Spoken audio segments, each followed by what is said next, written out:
we're going to be looking a lot in this section about structures of organizations.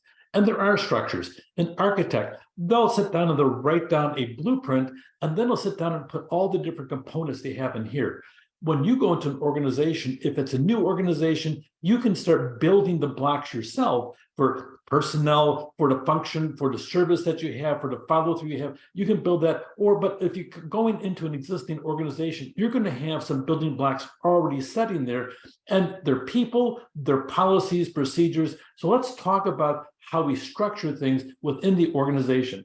We have a couple things to talk about: the division of labor, how we coordinate the division of labor, the different communication, the workflow, and the actual form of power to direct how things get done. Division of labor. Let's talk about the idea. The benefit of that is you have people that you take a job and you chop it up into pieces, and then you put a person in charge of this piece, one in charge of this piece, one in charge of this piece, and they all sit down and have the ability to be trained just on that. I want to use a simple example of a polo shirt manufacturing operation. You have a person comes in, they grab a bolt of fabric and they cut out the basic large pieces of the shirt, of the polo shirt. So that's their job. They turn it over to the next person who sews the major components together.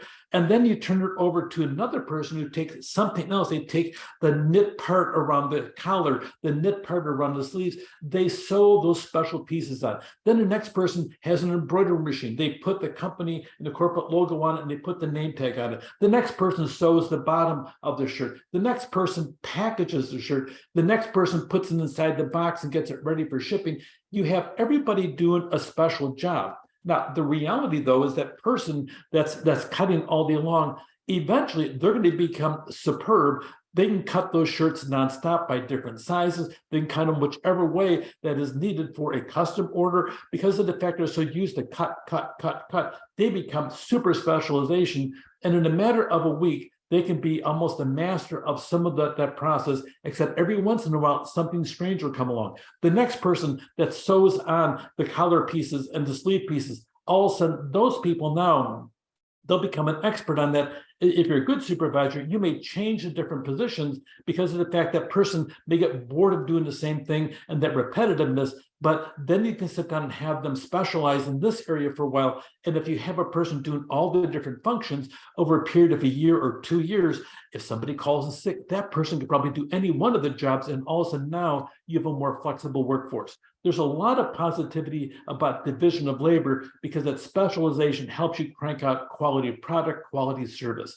You also want to coordinate things. You don't want to have a factory situation where you have a table over here where they do all the cutting for the basic stuff, and over here they do all the sewing on of the collar and the sleeve. You prefer to have the tables side by side, so that way the material is just rolling along the same line. Because of the fact you have a high-low driver pick up the forklift over here, grab the pallet, and bring it over here to these people. You don't want to have that. You want to sit down and coordinate the work. And the same thing happens if you're doing anything from cutting polo shirts and sewing them together or doing a marketing project. You want to have everybody coordinating so everybody's talking to each other. You don't want to have a person miss work and all of a sudden that they're the main cutter because nobody else has any product to cut. You want to make certain you cover all the bases and coordinate and communicate.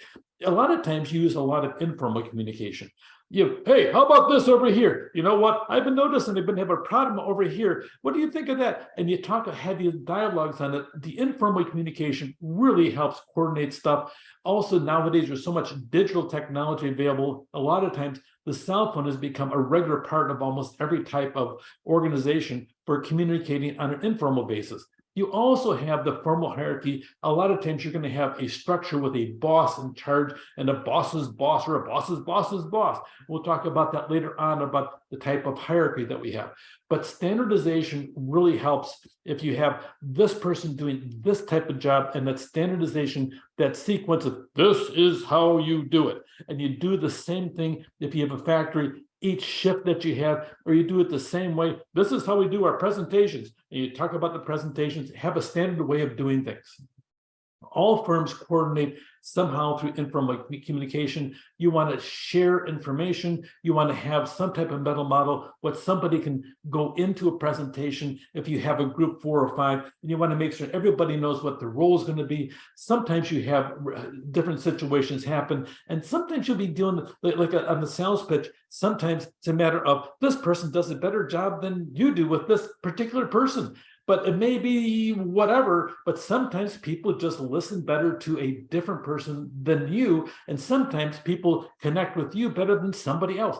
So sometimes you have to pay attention to the ambiguous situation where you don't know what's going to happen.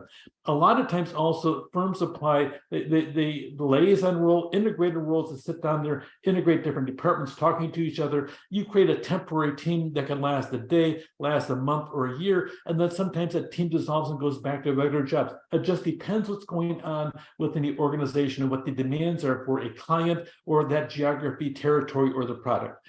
Your formal hierarchy, usually you always have a supervisor. In the best case, you have one supervisor, unity of command, we call it. Sometimes we'll talk later on, like the matrix, you may have 2 or even 3 supervisors, which becomes more confusing.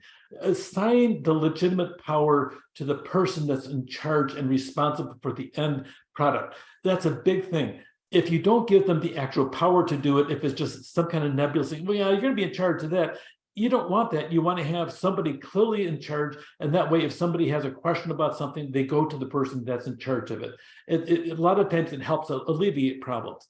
Standardization, you're better off having a standard process to do the same repetitive task over and over again. That way you'll have the standard outputs, but also you'll have a standardization of skills to know what you should be hiring for in case you have a vacancy. You want to sit down and have everybody, if somebody's behind something else, you want to have them have the opportunity to learn what that skill is, have the specific things you're talking about in standardization, almost all these.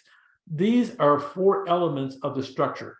You want to have a span of control. Span of control is going to differ between people.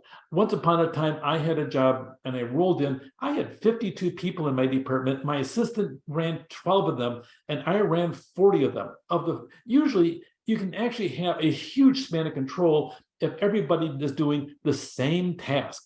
Okay, if they're all running turret lanes and doing exactly the same thing over here, they're all building tanks, they're all in marketing, doing sales presentations, okay, and you have the same product that you're selling to different clients. The span of control, if you have that, except for the fact I had 40 employees, I had 17 different kinds of jobs that were totally different. So it was very difficult because my span of control was so big.